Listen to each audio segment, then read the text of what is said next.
दुनिया के ये देवता तीन, बचा लो जल जंगल और जमीन। जख्म सूखा और धरा को हरा होना चाहिए। पानी आंखों से नहीं नदियों से बहना चाहिए। आज हम इस वीडियो के माध्यम से जानेंगे कि पानी यानी जल के बारे में आयुर्वेद क्या कहता है। तो चलिए शुरू करते हैं।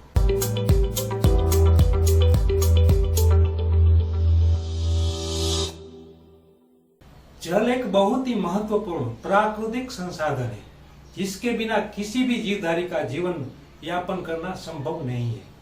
विज्ञान की भाषा में यदि कहे तो जल एक ऐसा पदार्थ है जो हाइड्रोजन और ऑक्सीजन के परमाणुओं से मिलकर बना है। जल का रासायनिक सूत्र H2O होता है। हमारी पृथ्वी का लगभग 71% भाग जल से घिरा हुआ है। लेकिन इसमें से 97% जल तो समुद्र और सागर के रूप में उपस्थित है। समुद्र और सागर का जल खारा जल यानी कि सोल्टी का वाटर कहलाता है, जिसे हम अपने उपयोग में नहीं ले सकते। इस प्रकार केवल 3% जल ही फ्रेश वाटर के रूप में उपलब्ध होता है। 3% जल में से लगभग इस जल में से केवल 2% जल आइस कैप तथा ग्लेशियर के रूप में उपस्थित होता है, और इसे भी हम सीधे उपयोग में नहीं ले सकते।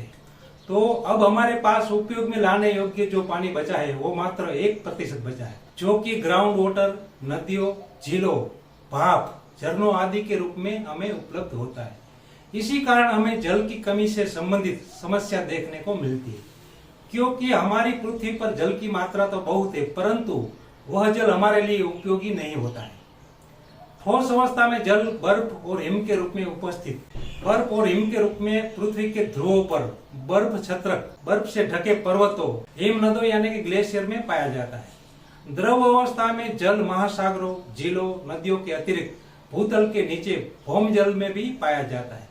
गैसीय अवस्था में जल हमारे आसपास की वायु में जल बाष्प के रूप में उपस्थित रहता है। जल सभी स्थानों पर सुलभ होने वाली सबसे सस्ती लेकिन सबसे अधिक महत्वपूर्ण औषधि है। कभी कभी तो जब सारी औषधियां असफल हो जाती है, तब जल की एक घूंट या मात्र कुछ बूंदे ही जादू के असर की तरह काम करके मनुष्य के जीवन को आश्चर्यजनक ढंग से बचा देती है। इसलिए कहा भी गया है, अजीर्णे भेषजम वारी जीर्णे वारी बलप्रदः, भोजने चा मृतम वारी भोजनांते विषप्रदः। अजीर्ण में जब भोजन पच न रहा हो, जल औषधि का काम करता है। भोजन के पच जाने पर जल पीना बलवर्धक होता है। भोजन में मिला हुआ जल अमृत के समान लाभकारी होता है। भोजन के तुरंत बाद जल पीना विष तुल्य होता है, क्योंकि इससे भोजन पचाने वाली अग्नि मंद हो जाती है। जल जीवन के लिए एक आवश्यक वस्तु होते हुए भी हम यह नहीं जानते कि स्वस्थ जीवन जीने के लिए जल किस प्रकार उपयोगी हो सकता है। इस बात का जितना सम्यक ज्ञान आयुर्वेद देता है, शायद ही कोई दूसरा ग्रंथ या अन्य चिकित्सा पद्धति इसका ज्ञान देती हो। आयुर्वेद के प्रसिद्ध ग्रंथ भाव प्रकाश निघंटु में जल का विशद विवरण किया गया है, जैसे कि जल के विभिन्न नाम, जल के विभिन्न गुण, जल के भेद, वर्ष भर में प्राप्त भिन्न भिन्न समय में जल के भिन्न भिन्न गुण, जल के विभिन्न स्वरूप, जल पीने का उपयुक्त समय, कब जल नहीं पीना चाहिए, कब जल पीना चाहिए, अशुद्ध जल को पीने लायक कैसे बनाया जाए, पिया हुआ जल कितने समय में पच जाता है, इत्यादि का जितना विशद, सम्यक व सटीक वर्णन इस ग्रंथ में किया गया है, शायद ही संसार के किसी दूसरे ग्रंथ में किया गया हो।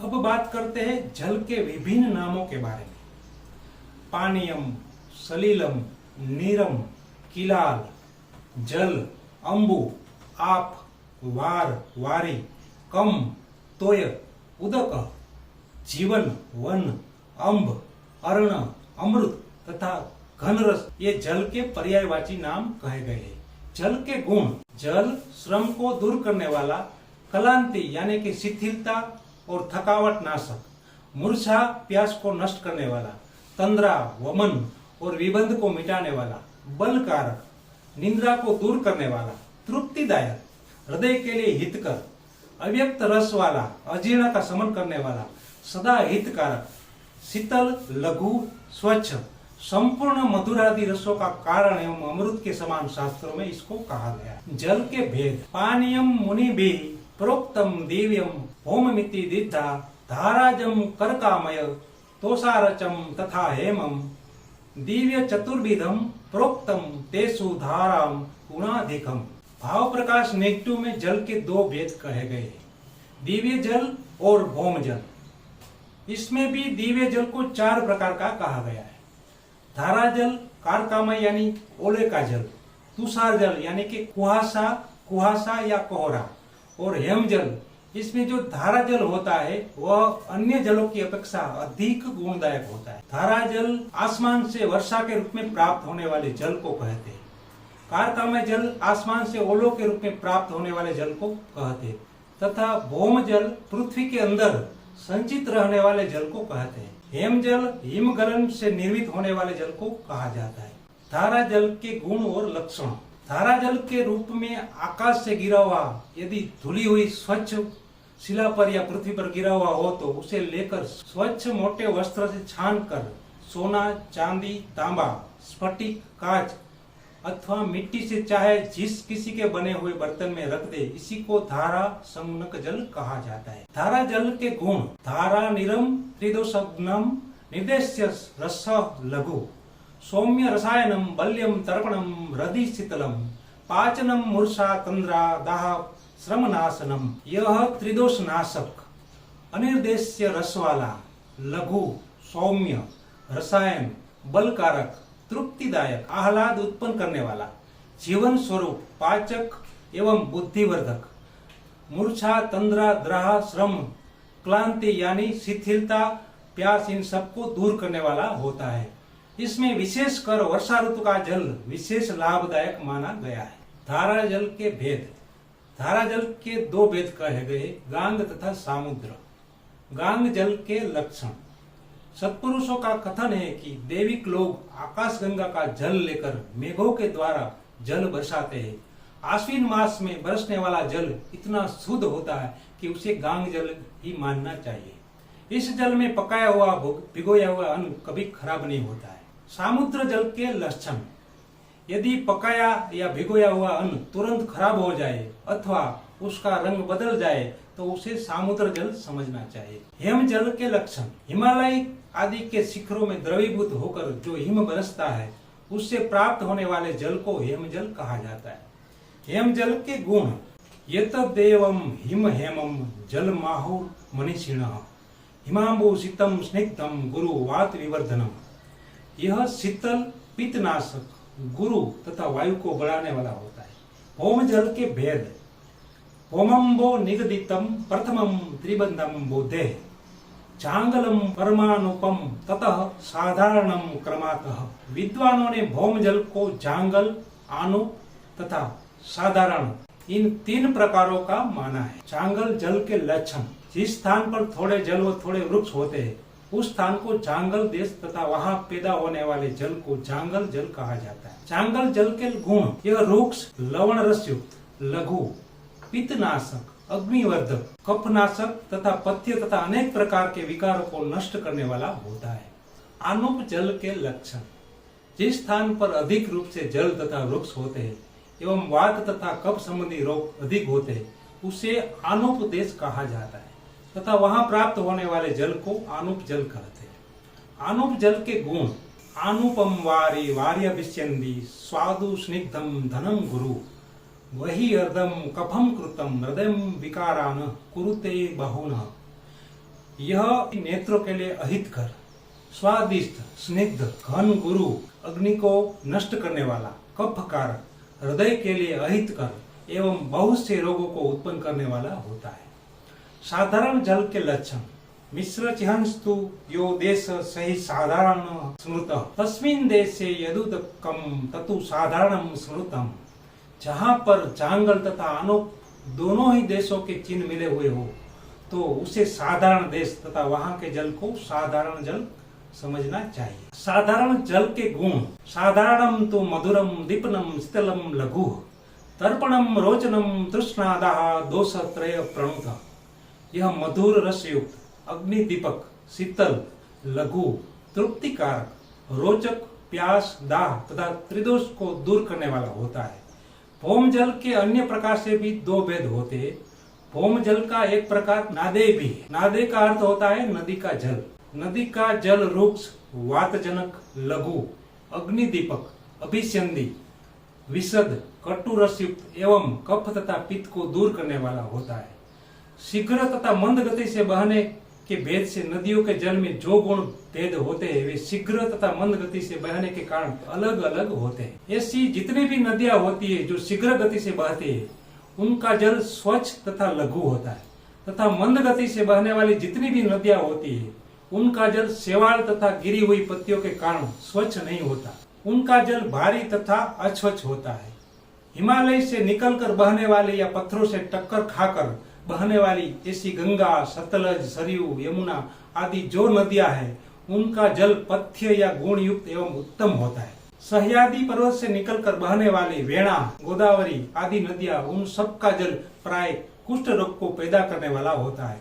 ये वात एवं कफ को बढ़ाने वाला होता है। ओदबीज जल, भौम जल के अंतर्गत एक प्रकार का जल भी होता है जिसको ओदबीज जल कहते हैं। ओदबीज जल के लक्षण तथा गुण, नीची जमीन को फोड़कर जो जल धारा के रूप में निकलता है उसे ओदबीज जल कहते हैं।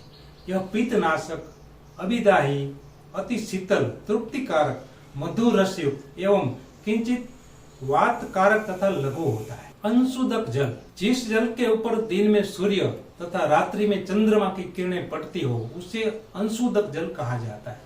अंशुदक जल के गुण और लक्षण, यह जल स्निग्ध गुण युक्त, त्रिदोष नाशक, अभिसंधि, निर्दोष, अंतरिक्ष जल के समान, वातकारक, रसायन मेघा के लिए हितकर, शीतल, लघु तथा अमृत के समान हितकारक होता है। विरडी या विकिर का जल, नदी के बाजू में रेत में गड्ढा खोदकर जो पानी निकाला जाता है उस पानी को विकिर, विरडी या विरडो जल कहा जाता है।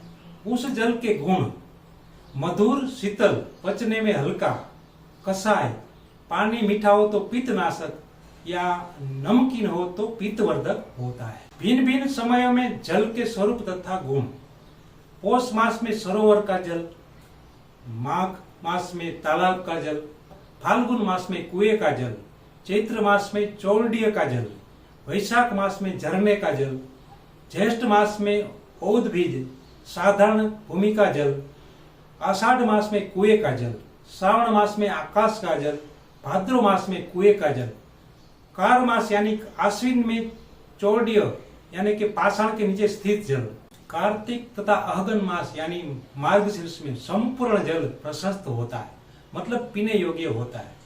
जल ग्रहण करने का समय, भौमानां वसो प्रायो ग्रहणम प्रातरिष्यते शीतत्वम निर्मलत्वम च यतस्तेषा मतो गुणः। सभी प्रकार के जलों को प्रातकाल ही ग्रहण करना चाहिए क्योंकि उस समय जल शीतल तथा निर्मल होता है। पानी पीने का सही समय और मात्रा, अत्यंबु पानान विपच्यते न निरंबु पाना च स एव दोषा तस्मान रो वही विवर्धनाय मुहुर्मुहुर् वारे पिबेत भूरिम। अधिक जल पीने से अन्न का पाचन नहीं होता है और कुछ भी जल न पीने से वही अवस्था होती है। अतः मनुष्य को चाहिए कि उत्तम स्वास्थ्य के लिए बार बार थोड़े अंतराल पर जल पीता रहे। यह सच है कि पानी हमारे शरीर को स्वस्थ रखता है और रोगों से दूर रखता है, लेकिन इसके लिए जरूरी है कि आपको यह पता हो कि कितनी मात्रा में और कब पानी पीना चाहिए। आयुर्वेद में पानी पीने के सही तरीके और मात्रा के बारे में बताया गया है। आयुर्वेद के अनुसार बहुत अधिक मात्रा में पानी पीने से पाचक अग्नि यानी कि जठराग्नि कमजोर हो जाती है। जठराग्नि के कमजोर होने से आपके द्वारा खाया हुआ भोजन देर से पचता है। इसके विपरीत अगर आप बहुत कम मात्रा में पानी पीते हैं तो उससे भी भोजन ठीक से नहीं पचता है, जिसकी वजह से पेट संबंधी कई तरह के रोग हो जाते हैं। शरीर में पानी की कमी होने से मल मूत्र के विसर्जन में भी कठिनाई होने लगती है। इस वजह से शरीर को विषैले और हानिकारक तत्व टॉक्सिन बाहर नहीं निकल पाते हैं। इन्हीं सब बातों को ध्यान में रखकर आयुर्वेद में निर्देश दिया गया है कि एक बार में बहुत अधिक पानी पीने की बजाय थोड़ी थोड़ी मात्रा में पानी पिए।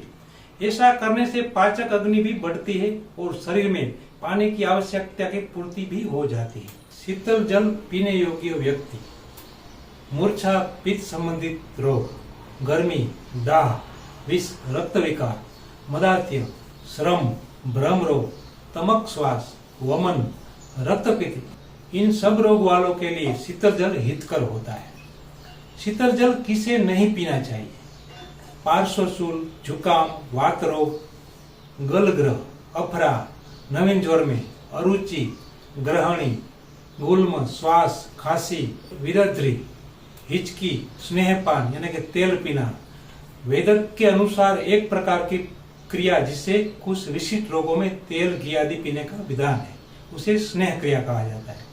इन सब में शीतल जल पीना वर्जित कहा गया। 3 अवस्थाओं में कम पानी पीना चाहिए।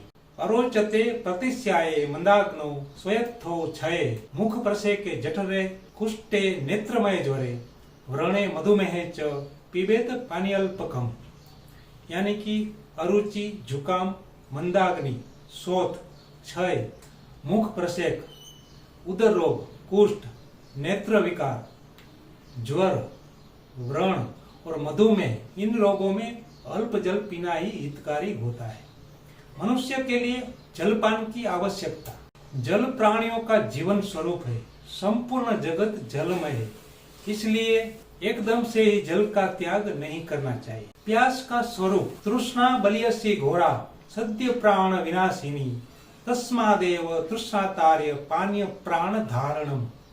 अत्यंत प्यास बड़ी भयंकर होती है, क्योंकि उससे सद्य ही प्राण निकल जाते हैं।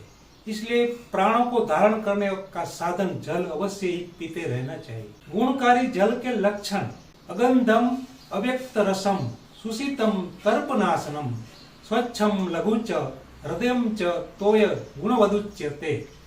जो जल गंध रहित हो तथा जिसका रस पूर्ण रूप से न मालूम पड़ता हो, एवं जो शीतल हो तथा शीघ्र ही प्यास को मिटाने वाला हो, तथा स्वच्छ, लघु तथा हृदय के लिए हितकारी हो, ऐसे जल को उत्तम जल समझना चाहिए। अवगुण दिखाने वाला जल। पिच्छिलम, कृमिलम, किलनम, पर्ण, सेवाल, कर्दमे, विवर्ण, विरसम, सांद्रम, दुर्गंधम, न हितम जलम। जो जल पिच्छिल, कृमि युक्त, पत्तों तथा सेवार से युक्त एवं कीचड़ से खराब हो गया हो, विकृत वर्ण का हो गया हो, विरस तथा दुर्गंध युक्त होता हो, वह जल हितकारी नहीं होता है। दूषित जल को स्वच्छ जल बनाने की विधि। जो जल उक्त प्रकार से निंदित हो उसे काढ़े की भांति पकाए, सूर्य की किरणों से गर्म करके अथवा सोना, चांदी, लोहा, पत्थर, बालू को खूब गर्म करके 7 बार उक्त जल में बुझा दे। तदुपरांत कर्पूर, चमेली का पुष्प, सुल्तान चंपा का पुष्प, पाढ़ल आदि के पुष्पों से सुशोभित करके और तब स्वच्छ और गाढ़े वस्त्र से छानकर छोटे छोटे कृमियों को दूर कर इस प्रकार से स्वच्छ किए जल को सुवर्ण तथा मोती के द्वारा शुद्ध करके जल स्वच्छ तथा दोष रहित हो जाता है। ऐसा आयुर्वेद शास्त्रों में कहा गया। पत्ते, मूल, कमल, मोती, सुवर्ण मणि, गोमेद मणि या वस्त्र, इन सब से जल को स्वच्छ करना चाहिए, ऐसा आयुर्वेद का विधान है। पिए हुए जल के पचने का परिमाण। पीतम जलम जीर्यति याम युग्माधे मेक मात्रा क्षुति स्थितलम च तदर्थ मात्रेण श्रुतम कटुष्णम पयः प्रपाके त्रय एवं काला। पिया हुआ साधारण जल दोपहर के लगभग 2 घंटे में पच जाता है। उबाल कर तत्पश्चात शीतल किया हुआ जल 1 प्रहर लगभग 1.5 घंटे में पच जाता है, तथा ओटाया हुआ किंचित गर्म जल आधा प्रहर में लगभग 1 घंटे में ही पच जाता है। शुद्ध जल अमृत के समान है। हम सबके जीवित रहने के लिए जल बहुत ही आवश्यक है। यही वजह है कि आयुर्वेद में जल या पानी को 5 महाभूतों में से एक माना गया है। साफ पानी पीने से ही शरीर की कई समस्या ठीक हो जाती है। आयुर्वेद में जल के अनेक गुणों का वर्णन है। ठंडे, गर्म, उबले और उबाल कर ठंडे किए हुए पानी सबके अलग अलग फायदे बताए गए हैं। स्वच्छ और पीने योग्य जल। बारिश के पानी को जमीन पर गिरने से पहले ही किसी भी तरह साफ बर्तन में इकट्ठा कर ले, यह सबसे अच्छा जल माना जाता है। वर्षा काल में भी दूसरी बार की बारिश का पानी अधिक शुद्ध होता है, क्योंकि पहली वर्षा में वायुमंडल व आकाश में फैले हुए प्रदूषण का असर होता है। जमीन पर गिरने के बाद इस जल में अनेक प्रकार की अशुद्धियां मिल जाती है। वर्षा काल के जल के बाद जमीन से निकले हुए जल स्प्रिंग वाटर को सबसे शुद्ध माना जाता है। यह भी कहीं कहीं प्राप्त होता है।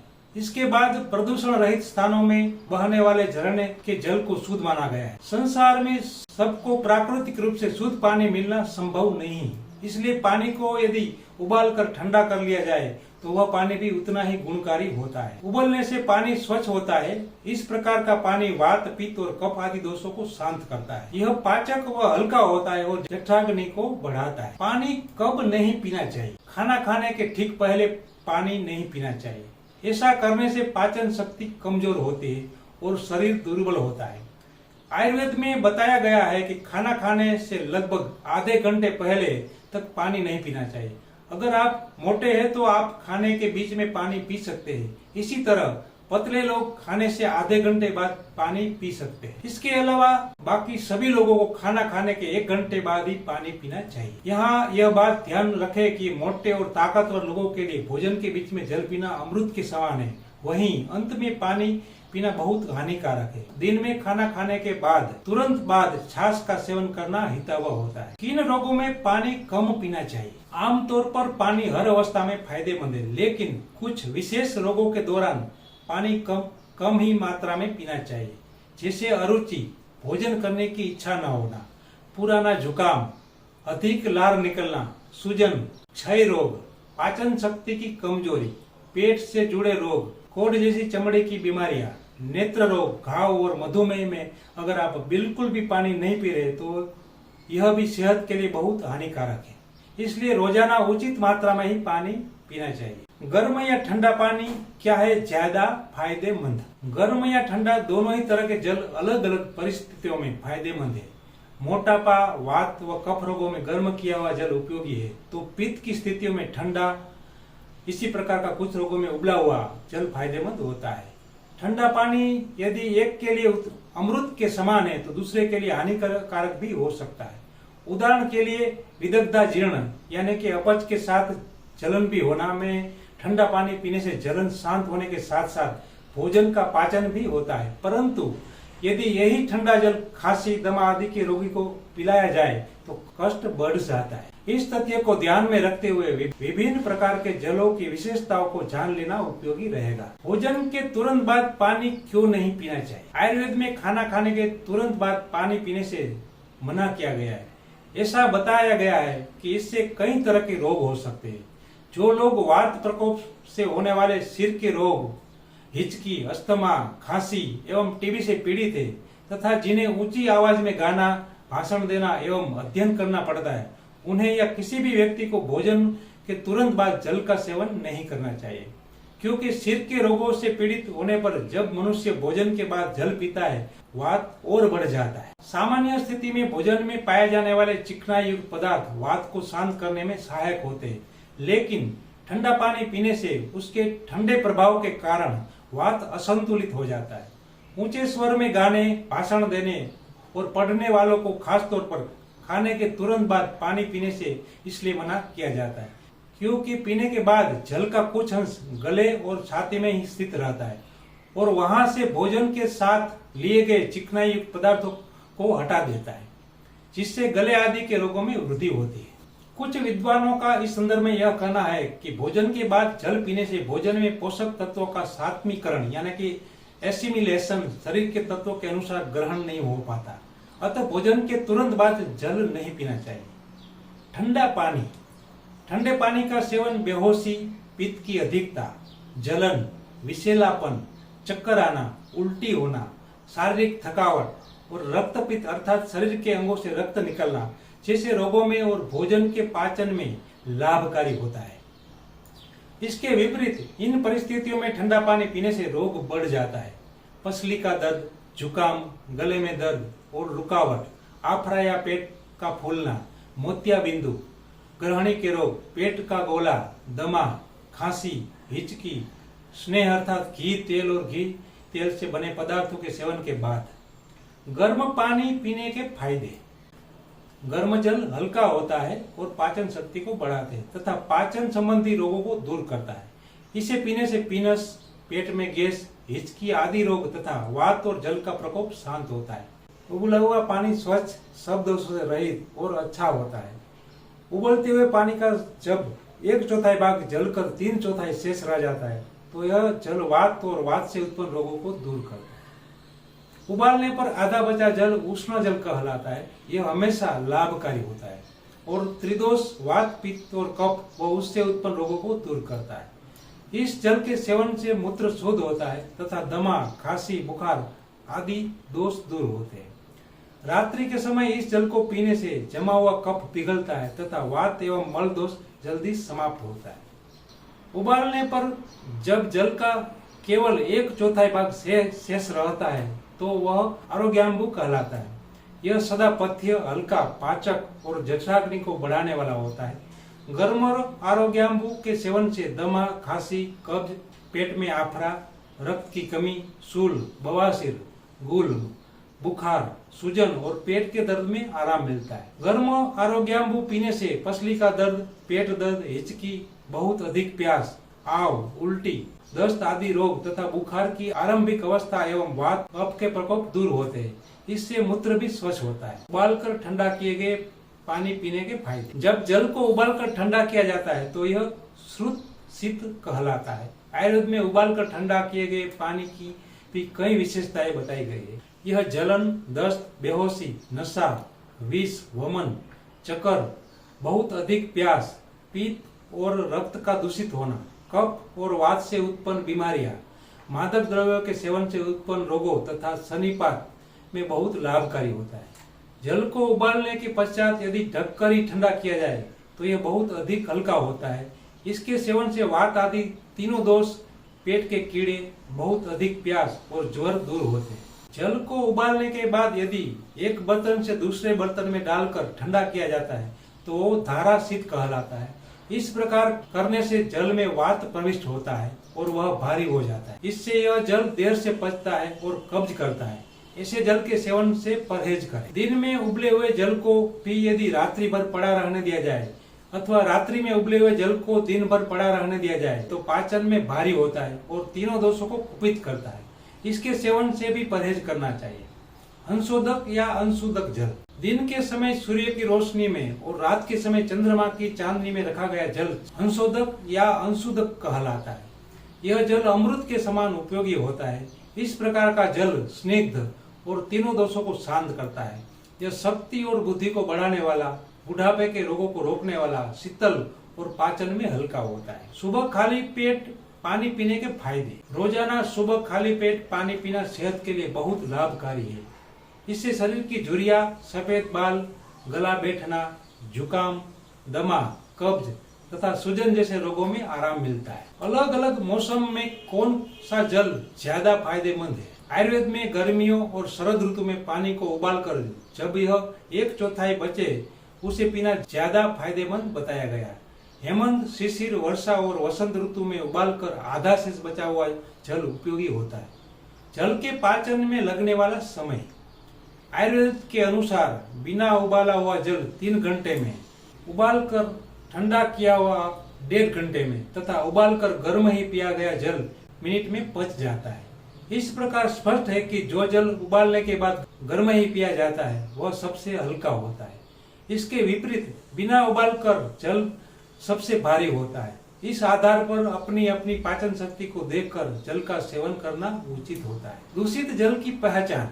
जिस जल में मिट्टी, कीचड़, काई, तिनके, पत्ते, जीव जंतुओं व कीट पतंगों के मलमूत्र, अंडे व मच्छर, मक्खी तथा विषैले पदार्थ मिले हो वो दूषित जल कहलाता है। जल के प्रमुख स्रोत क्या है? आयुर्वेद में जल के 8 प्रमुख स्रोत बताए गए। कोप, सारस, ताड़क, चौंड्य, तासणोद्भिदम, वापी, तदितोयमिति तथा पुनः समृतमष्टधा। मतलब कोप्य यानी कुएं का जल, सारस यानी कि सरोवर का जल, ताटक यानी कि छोटा तालाब का जल, चौड्य यानी कि पाषाण के नीचे स्थित जल, पाश्रवण यानी कि पर्वत से गिरता हुआ जल यानी कि झरना आदि का जल, औदबीज यानी कि साधारण भूमि से जल का निकलना, वापी यानी कि वाव यानी कि कुपीवत जिसमें जाने के लिए नीचे तक सीढ़ियां हो उसे वापी कहा जाता है, उसका जल, नदी का जल। ये 8 प्रकार का जल बताया गया है।